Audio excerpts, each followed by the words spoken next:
Okay, so picture this. You're on a battlefield, right on the edge of the biggest, most important moment of your entire life. And your best friend, your guide, well, you've just figured out he's something much, much more. And he's about to show you the true nature of reality itself. This is the setup for chapter 11 of the Bhagavad Gita. And believe me, what comes next is one of the most epic, mind-bending visions in all of world literature. Let's get right into it. I mean, really think about that. What if you could see the entire universe, every star, every galaxy, every single living thing, all contained within one single form, happening all at the same time? And I'm not just being hypothetical here. This is the very heart of the cosmic vision we're about to break down. So, how in the world do we get to a moment that shatters the universe? Well, it all kicks off with a pretty simple but unbelievably bold request from a mortal to his divine friend. You have to remember, after hours of these incredibly deep philosophical teachings right there on the battlefield, the warrior Arjuna is finally totally convinced. His charioteer, his buddy Krishna, isn't just some guy. He's the supreme being. So, it's like a student who's read all the theory and now just has to see it for himself. Arjuna basically says, okay, I believe you. Now show me. So Krishna says yes, but there's a catch. Of course there's a catch. The reality he's about to unleash is so massive, so completely overwhelming that normal human eyes just can't handle it. They'd basically short circuit. A special fix is going to be needed here. And this is what Krishna does. He grants Arjuna what's called Divya Chakshu, literally divine eyes. Think of it like a metaphysical software update, a brand new sensory input that lets him see a reality that's all around us all the time, but is totally invisible to our normal everyday senses. And with that, boom, the veil is just ripped away.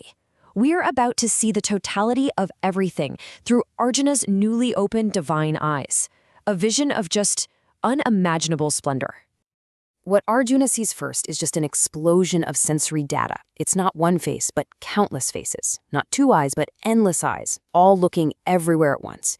He sees all the gods, every celestial being, the entire universe with all its infinite variety.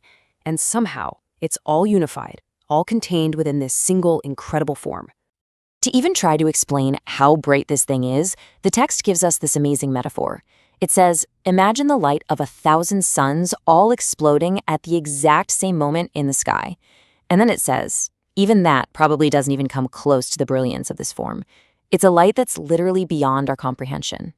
And Arjuna's first reaction? It isn't fear. Not yet, anyway. It is pure, unfiltered awe. The scripture says his hair literally stands on end, and he just instinctively bows his head, completely floored by the beauty and majesty of it all. He's seeing the unity behind everything. But that feeling of blissful wonder, it doesn't last.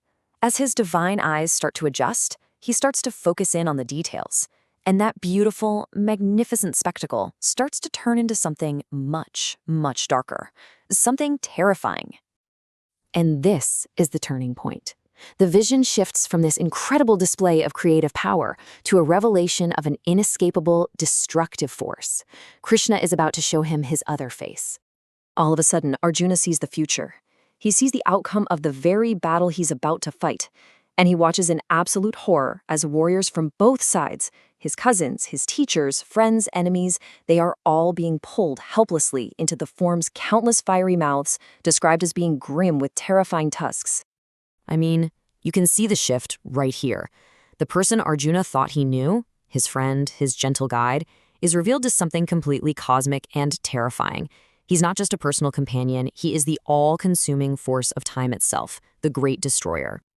The text uses this really powerful image to describe what he's seeing. The warriors are like moths, just irresistibly drawn to a flame. There's no fight, there's no escape. They are just flying straight into the fire of Krishna's mouths, because that is their destiny. It's a vision of pure, absolute inevitability. Arjuna is completely shattered. He can no longer connect the dots between the gentle friend next to him and this terrifying, all-consuming god.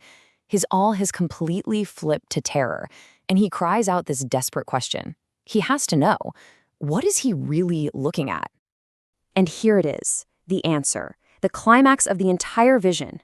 Krishna declares, I am mighty time.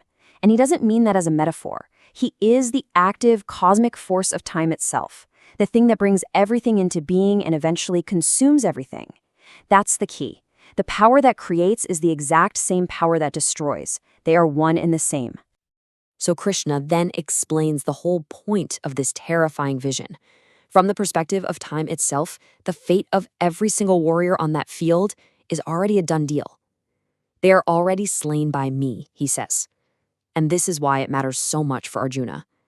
His job isn't to be some killer filled with rage. His job is to be an instrument of a destiny that's already in motion. His real struggle isn't to change the outcome, but to do his duty within this cosmic plan that's way, way bigger than him. So, how do you come back from seeing that? I mean, really. This final part of the chapter is all about Arjuna processing this absolutely terrifying truth and trying to find a way to move forward. The vision is just too much. Arjuna, this great heroic warrior, he admits it. He can't handle it. He's just totally overwhelmed by the glory, the scale, and the terror of it all. He begs Krishna to please, please pull it back and just return to the familiar, gentle, human-like form that he knows and loves. Now, before he changes back, Krishna makes one last, absolutely critical point. This vision, this direct experience of reality, it's not something you can get through normal means. You can't just study your way to it in a book. You can't earn it by doing rituals or giving to charity. It is granted through something else entirely. So if those paths don't work, what does? Well, Krishna lays it out right here in these 5 clear steps. The only way to truly know this divine reality is through something called bhakti, unwavering devotion. It's about dedicating your actions, your goals, your love to the divine, while being free from attachment and from hatred towards anyone. That, he says, is the path. And Krishna grants Arjuna's wish. The cosmic vision fades away. And standing before him once again is his friend, the charioteer. The storm has passed.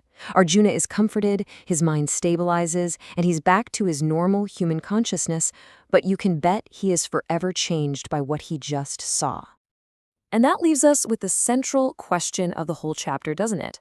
Arjuna saw that the exact same divine source that creates these beautiful universes is the same one that consumes them in fire. So if God is both the cradle and the grave, the beginning and the end, what does that mean for our purpose? What does it mean to act at all if the end is already written? That's a question we're thinking about long after this is over.